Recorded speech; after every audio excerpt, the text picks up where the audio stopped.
माँ से नहीं मिल पाने पर वो घास कभी नहीं खाता है।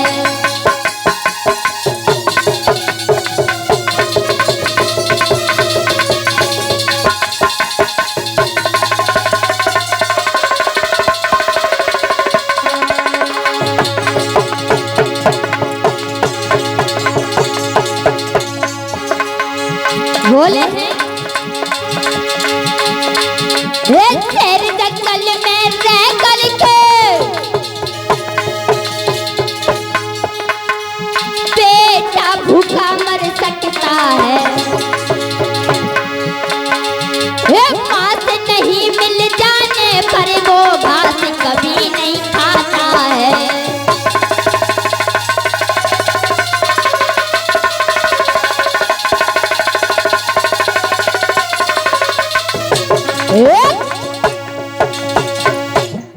बेटा, हे गौतम बस कीजिए, आप राजा के बेटा हैं, ऐसा मत करो। अपने प्रजा के सामने अपने हाथ मत फैलाओ और चलो कपिलवस्तु की राजधानी पे जाकर के राज्य करो। गौतम भगवान कहने लगे हैं महाराज, तुम शाक्त वंश के गौरव हो, कहते हो कि हम शाक्त वंश के गौरव हैं, कभी किसी के हाथ आगे हाथ नहीं फैलाते हैं। महाराज, क्या शाक्त वंश का यही गौरव कहलाता है? अरे आप होंगे शाक्त वंश के, लेकिन मेरे लिए हर प्राणी एक समान है। अरे आप मानते होंगे कि हम शाक्त वंश के हैं, लेकिन महाराज मेरे लिए ये सारा संसार ही शाक्त है। आज भगवान कहने लगे हैं, वन्नामी भंते जी,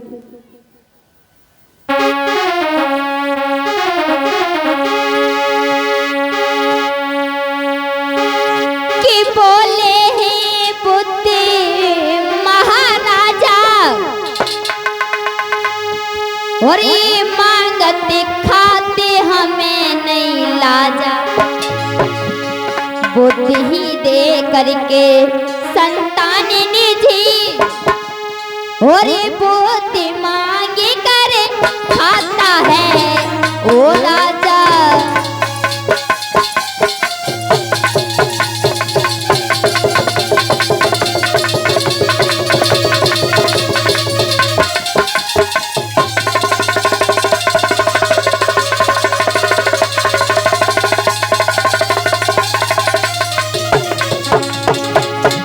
बोले हैं महाराज सुनो, हे राजनी तुम्ही को बदला,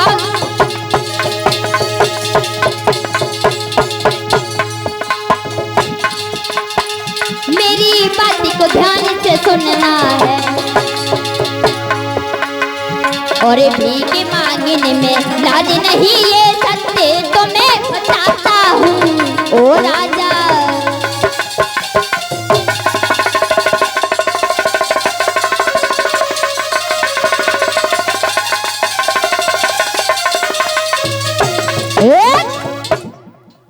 महाराज कह रहे हो कि हम शाक्त वंश के गौरव हैं और किसी के हाथ सामने हाथ नहीं फैलाते हैं। अरे हमारे लिए ये सारा संसार एक है। मैं कभी भी भेदभाव को नहीं मानता हूँ, क्योंकि मैं कभी भी ऊंच नीच का भेदभाव नहीं करता हूँ। ये आपके मन में अभिलाषा होगी।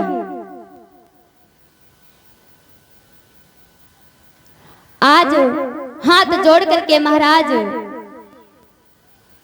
सिद्धोधन कहने लगे हैं कि हे पुत्र, अगर तुम शासन पे राजगद्दी नहीं करोगे, राजगद्दी पर शासन नहीं करोगे, तो लाला आपसे मेरा रिक्वेस्ट है कि कल का भोजन मेरे घर पर है।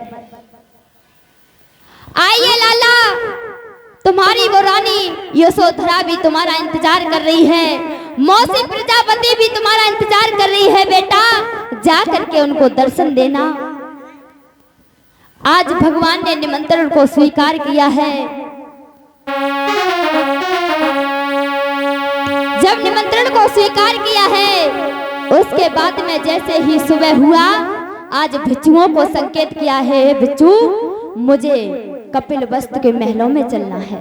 महाराज सिद्धोधन के महलों में चलना है भोजन दान करने के लिए। आज उन्होंने अपने भिक्षु संघ को साथ में लिया है और महाराज सिद्धोधन के महलों में पहुंचे हैं। बुद्धिया के मन सुन कर के आज जैसे ही सबने सुना कि हमारे भगवान बुद्ध शास्ता महलों में भोजन करने के लिए आ रहे हैं, सबकी अभिलाषा होती है क्योंकि 8 वर्ष बाद भगवान अपने महलों में गए थे। बुद्धिया के मन सुने करके और सब परिवारी जुड़ी आए हैं।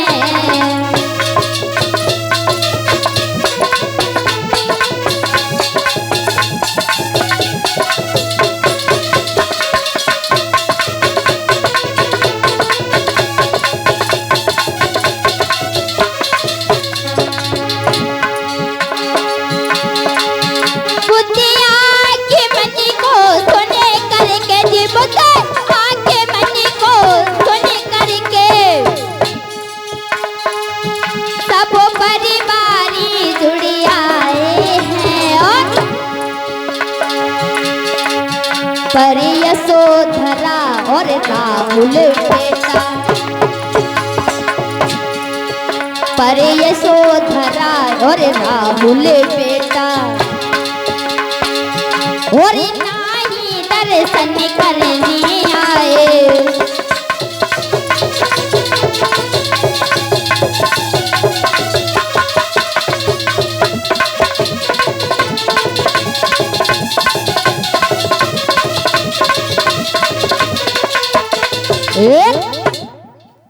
आज परिवार के सभी लोग वहां पर एकत्रित हो जाते हैं भगवान के दर्शन करने के लिए, लेकिन वहां पर राहुल और यशोधरा नहीं आई। भगवान कहने लगे हैं कि परिवार के सभी लोग दिख रहे हैं लेकिन गोपा और राहुल नहीं दिख रहे हैं, कहां हैं?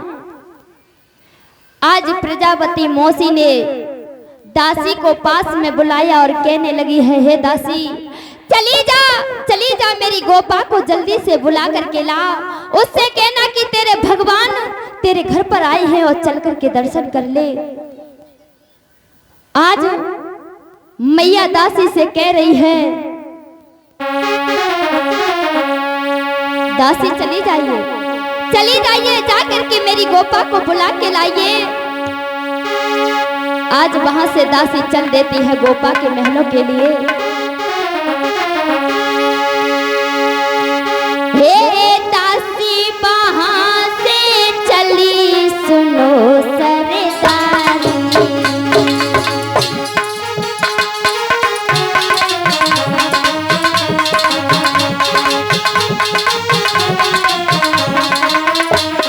और सुन मैया की बात, सुन जननी की बात, तो भागी दौड़ी दौड़ी सुन जननी की बात।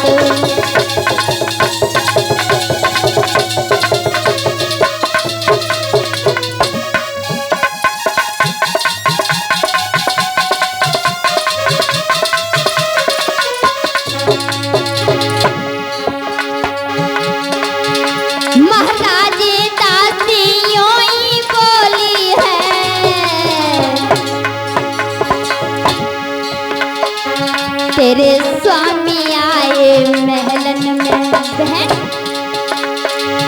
तेरे राजा आए महलन में, लेकिन दर्शन कर ले जाए। तेरे स्वामी आए महलन में,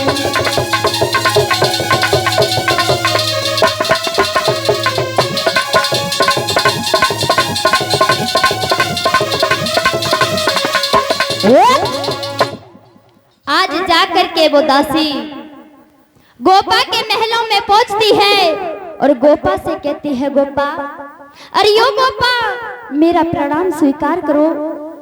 गोपा कहने लगी है, बताइए दासी क्या बात है। अरे गोपा, तुम्हें शायद ये नहीं पता है कि तुम्हारे भगवान महलों में आए हैं, परिवार के सभी लोग वहां पर हैं, लेकिन आप और आपका बेटा नहीं वहां दिख रहा है। मैया प्रजापति ने मुझे भेजा है कि जा करके मेरी गोपा और बेटा को लेकर के आओ। चलना गोपा, चल भगवान के दर्शन कर ले चल के। आज गोपा कहने लगी है, दासी चली जाइए यहाँ से चली जाइए, मुझे भगवान के दर्शन नहीं करने हैं। अगर भगवान को दर्शन करने ही थे तो स्वयं आकर के मुझे दर्शन कराते। अगर मैं वहां दर्शन कराने के लिए जाऊंगी तो भगवान ये सोचेंगे कि गोपा ने देखो ये क्या किया है, मेरे रास्ते को रोक दिया है। क्योंकि जब भगवान मुझे छोड़ करके गए थे तब उन्होंने इतना भी नहीं विचारा था कि ये 7 दिन का बेटा राहुल ये क्या जानेगा कि मेरे पिताजी कौन थे, और उन्होंने ये भी नहीं जाना कि मेरी रानी गोपा कैसे रहेगी। दासी चली जा, मैं भगवान के दर्शन नहीं करना चाहती हूँ। आज दासी वहां से चली जाती है। मौसी प्रजापति सब समझ जाती है, कहती है, भगवान बुद्ध से बोली है, भगवान जिस दिन से आप गए हो उस दिन से मेरी गोपा ने सब कुछ त्याग दिया है। सुंदर सैया का सोना छोड़ दिया, अच्छे भोजन करने छोड़ दिए, और हमेशा वो जमीन पर लेटती है। अगर तुमने वन में रह करके तपस्या की है तो हमारी गोपा ने महलों में रह करके तपस्या की है। आज बोली है वो मैया भगवान कि जिस दिन से गई हो तुम्हें गौतम, बेटा कि जिस दिन से गई हो तुम्हें गौतम, और गोपा ने सोना छोड़ दिया।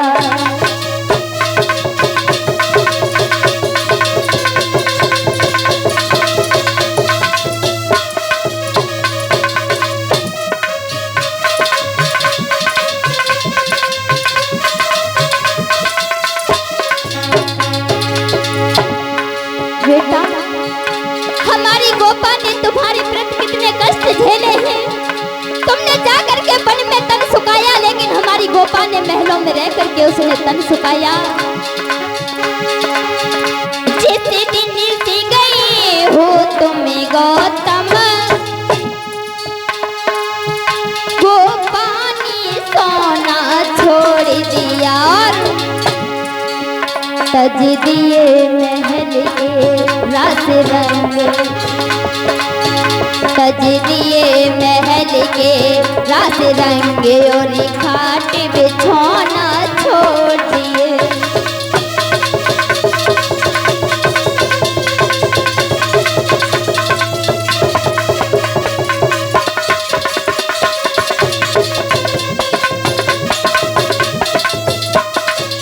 और बेटा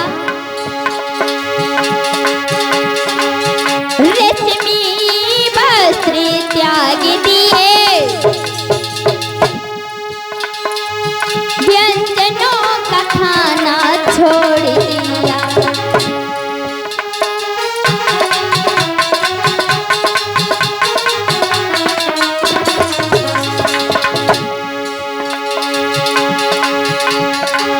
रेशमी वस्त्र को त्याग दिए, व्यंजनों का खाना छोड़ दिया,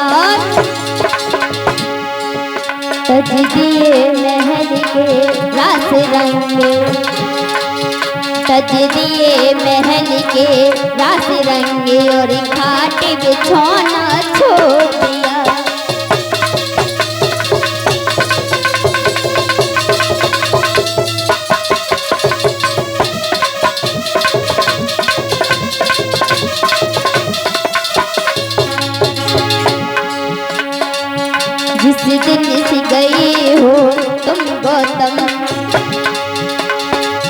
जिस दिन से गई हो तुम गौतम गोपानी सोना छोड़ दिया।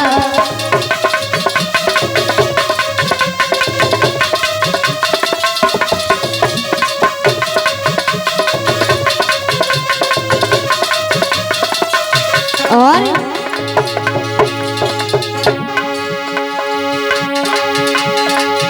तुम बन जा कर बैराग लिया, गोपानी धर्म संभाला है।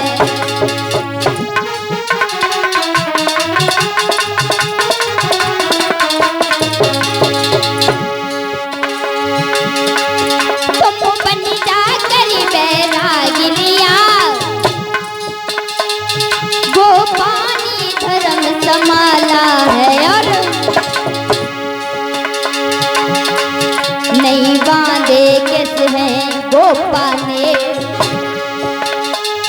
नहीं बांधे कैसे हैं गोपा ने, श्रृंगारी बनाना छोड़ दिया।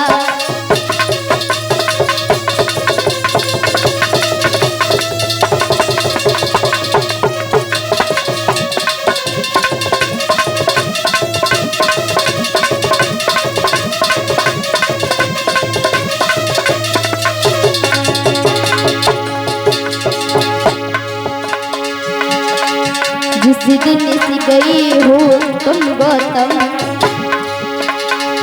जिस दिन से गई हो तुम गौतम गोपानी सोना छोड़ दिया।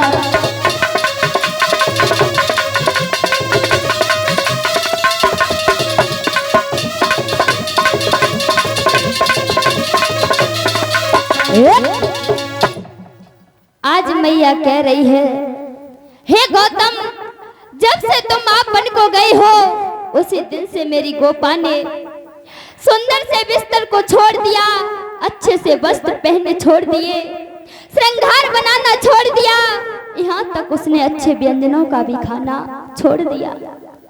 अगर तुमने वन में जाकर के तपस्या की है तो हमारी गोपा ने भी, मेरी गोपा ने भी महलों में रह करके तपस्या की है।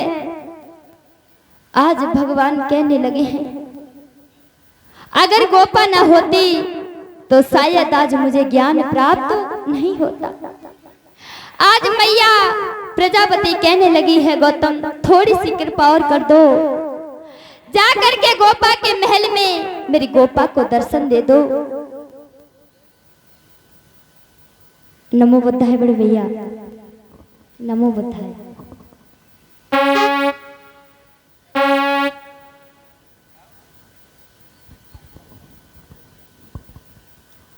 आज भगवान गोपा के महल में जाते हैं। जैसे ही